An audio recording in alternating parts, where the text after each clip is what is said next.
வணக்கம். மிதுன ராசிக்கு இந்த ஜூன் மாதம் எவ்வாறு இருக்க போகுது? ரொம்ப முயற்சி ஸ்தானம் என்று சொல்லக்கூடிய இடம். நம்மளுக்கு மிதுனம் என்று சொன்னாலே 3ஆம் இடம் காலபுருஷ தத்துவத்துக்கு.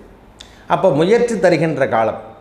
அந்த முயற்சி ஸ்தானத்தை நாம் வலிமையாக இருக்க வேண்டிய காலம். உடல் உபாதை என்று சொல்லக்கூடிய அமைப்பெல்லாம் இந்த ஜூன் மாதம் 1/6/2026 முதல் 30/6/2026 வரைக்கும் நம்மளுக்கு மிதுன ராசிக்காரங்களுக்கு ஒரு ஜாக்பாட் அடித்த மாதிரி சில விஷயங்கள் நடக்கும்.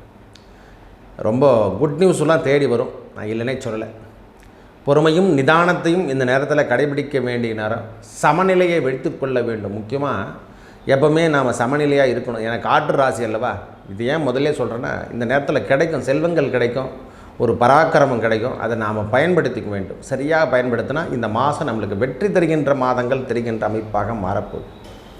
ஐயா 10ஆம் தேதிக்கு அப்புறம் நம்ம ராசிநாதன் இருந்து வந்த சுக்கிர பகவான் இடம்பெயர்ந்து ராசிக்கு 2ஆம் இடத்துல செயல்படுகிறோம். அப்போது ஏற்கனவே 2ஆம் இடத்துல குரு பகவான் உச்சம் பெற்று காணப்படுகிறார். அந்த 2ஆம் இடத்துல செல்லுகின்ற குரு பகவானால் சுக்கிரன் சேரும் பொழுதெல்லாம் தாயார் உடல்நலத்தில் கொஞ்சம் அக்கறை எடுத்துக்கக்கூடிய இந்த தாயார் என்று சொல்லக்கூடிய அமைப்பில் இந்த விழாடனும் சுக்கிரனும் கூடியிருக்கக்கூடிய இடத்துல கிரகங்களுடைய சண்டையிடுதல் என்று சொல்லக்கூடிய அமைப்பு, கிரகத்தின் காரகம் இதெல்லாம் மாறுபடும்.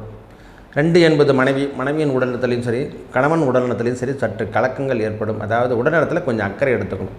சுக்கிரனும் குருவும் எங்கே கூடினாலும் கொஞ்சம் தொந்தரவும் தரும். ஆனால் பணவரவு சார்ந்த விஷயங்கள் அதிகரித்து கொண்டே இருக்கும். இது வரைக்கும் கடன் வாங்கலாம், கடன் வாங்கிறதுக்கான பாக்கியமும் கிடைக்கும். கடனை வாங்கிறதுக்கு நாம் போயிருந்தால் கேட்டிருந்தால் கொடுக்கறதுக்கான அமைப்புகளும் தேடி வரும். பொறுமையும் நிதானமும் இந்த நேரத்தில் தேவை. தடதடன்னு போகக்கூடாது, வேகமாக செயல்படக்கூடாது. அதான் காற்று ராசி என்று சொன்னேன். 15 தேதிக்கு அப்புறம் சூரிய பகவான் நம்ம ராசிக்குள்ளே வந்துட்டாலே போதும். ஏன்னா 10ஆம் தேதி இடம்பெயர்வார் சுக்கிர பகவான். அப்போ பணவரவு தருகின்ற விஷயங்கள் அதிகரிக்கக்கூடிய மாதமாக இந்த மாதம் இருக்கும். வேலையில் புதிய ஜாக்பாட் அடித்த மாதிரி புதிய பிஸ்னஸ் ஒருத்தர் எடுத்துகிட்டு போகிறாங்க. இந்த மாதத்துலேருந்து அடிஷ்னல் பிஸ்னஸ் நம்மளுக்கு மிதுன ராசிக்காரங்களுக்கு இது வரைக்கும் தோணவே இல்லைங்க. இந்த நிமிஷமாக நான் இருக்கிறேன், இந்த வேலையை நாம் ஏன் எடுத்து செய்யலை? உணவு சார்ந்த விஷயம் அப்படின்னா உணவுக்கான ஹோட்டல் திறக்கிறது, சிற்றுண்டி திறக்கிறது, இந்த மாதிரி விஷயங்கள். அல்லது நம்மளுடைய சொந்த ஊர்லேயே ஒரு பிரான்ச் ஒன்று ஓப்பன் பண்ணுறது, டீ கடை இந்த மாதிரி. இல்லை குடும்பம் சார்ந்த விஷயத்தில் இருந்து வந்த பிரச்சனை, குடும்பத்தில் மனைவியில் உடல்நலத்தில் இருந்து வந்த பிரச்சனை, இதெல்லாம் விலகுகின்ற காலமாக இந்த காலம் இருக்க போதையா. குரு சுக்கிரன் இணைவு என்பது ஒரு மைனஸ் என்று இருக்கும். ஆனால் அதுவும் ப்ளஸ் என்று சொல்லக்கூடிய அமைப்பும் உண்டு. ஒரு கிரகத்தின் வலிமை ஒரு மைனஸ் மட்டும் இல்லை, மற்ற கிரகங்களுடைய வலிமையும் சேர்த்து கொடுக்கக்கூடிய காலமாகவும் வரப்போகுது. அதே போல் சூரியனுடைய இடப்பெயர்ச்சி நம்மளுக்கு 12ஆம் இடத்துல சூரியனுடைய இடப்பெயர்ச்சி இருக்கிற வரைக்கும் உடல் சுகத்தில் இருந்து வந்த பிரச்சனை ரொம்ப கடுமையான தாக்கத்தெல்லாம் அனுபவிச்சிட்டேங்க. போன மாதத்துலேருந்து ரொம்ப உடல்நிலையில் கொஞ்சம் தொந்தரவுலாம் கொடுத்தது. மன தொந்தரவு என்பது இருந்து கொண்டே இருக்குது அப்படின்ற மாதிரி ஒரு சூழ்நிலை இருந்தவங்கெல்லாம் 15 தேதிக்கு அப்புறம் இந்த சூரிய பகவான் இடம்பெயர்ந்து 12ஆம் இடத்துலேருந்து இடம்பெயர்ந்து நம்ம ராசி உள்ளே வந்துடுவார். அதுலேருந்தே அப்போ பராக்கிரமம் நம்ம 3ஆம் அதிபதி அவர் தான். அப்போ தைரியம் என்று சொல்லக்கூடிய புத ஆதித்யோகம், கம்பீரம் சார்ந்த விஷயங்கள் எதையும் எடுத்து செய்கின்ற தன்னம்பிக்கை.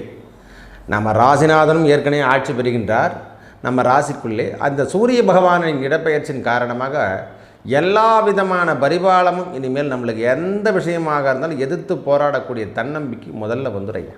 பயம் ஒன்றும் அவசியம் இல்லை. மிதுன ராசிக்காரங்க இருந்து வந்த மன அழுத்தம் சில பேருக்கெல்லாம் சின்ன உடல் உபாதைகள்லாம் கொடுத்துருக்கும். இந்த கிரகப்பெயர்ச்சிலாம் நடந்தாலே உபாதைகள், தொந்தரவுகள், கீழே உயர்த்து இந்த மாதிரி விஷயங்கள்லாம் சாதாரணமாக நடைபெறும். நம்மளாம் எதுவுமே பண்ண முடியாது. அதெல்லாம் யாரையும் மாற்ற முடியாது. இறைவன் தான் நாம் சொல்லலாம், அவ்வளோதான். இந்த நேரத்தில் ஜாக்கிரதையாக இருந்துக்குங்க அப்படின்னு சொல்லலாம்.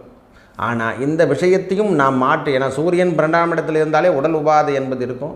15 தேதிக்கு அப்புறம் சூரியன் இடம்பெயர்ந்து நம்ம ராசிக்குள்ளே வந்தாலே நம்மளை விட்டு ஏதோ ஒன்று சென்றால் போல் ஒரு சூழ்நிலையில் காணப்படும்.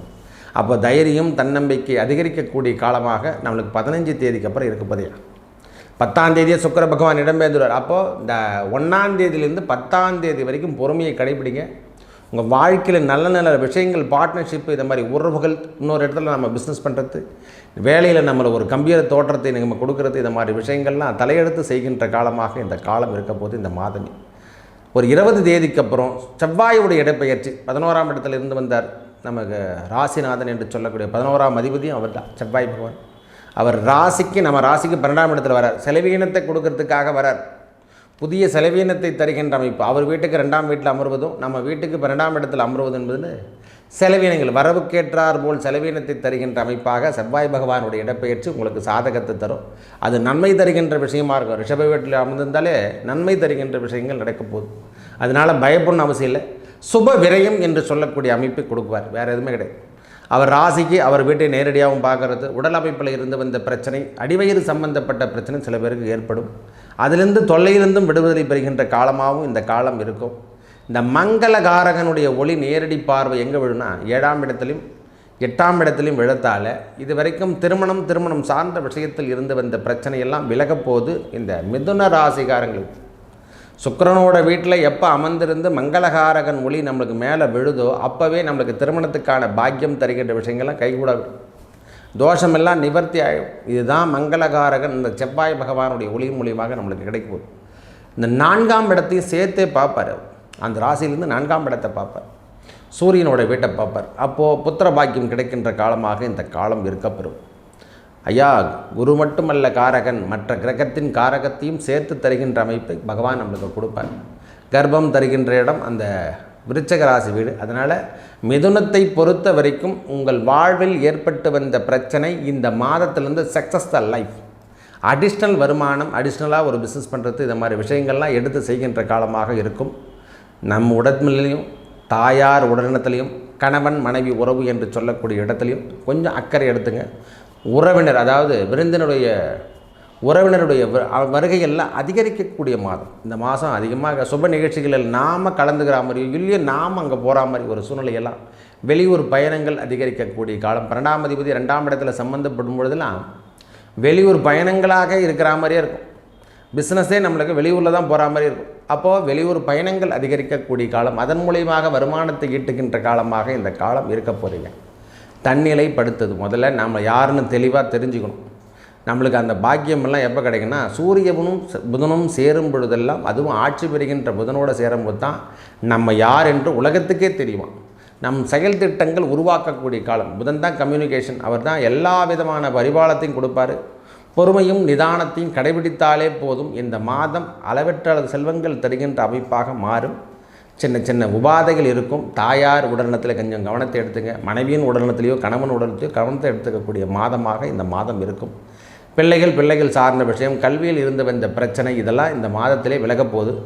நல்லவை அனைத்தும் வந்தும் சேருகின்ற மாதமாகும். உடல் சார்ந்த விஷயம் என்று சொன்னால் அந்த 20ஆம் தேதிக்கு அப்புறம் செவ்வாய் பகவானோட இடப்பெயர்ச்சி காரணம், சனி பகவான் 10ஆம் இடத்தில் இருக்கிறது, குருவோட பார்வை வாங்கிறதுலாம் உனக்கு தொழில் சார்ந்த விஷயம் மைனஸே கிடையாதுங்க.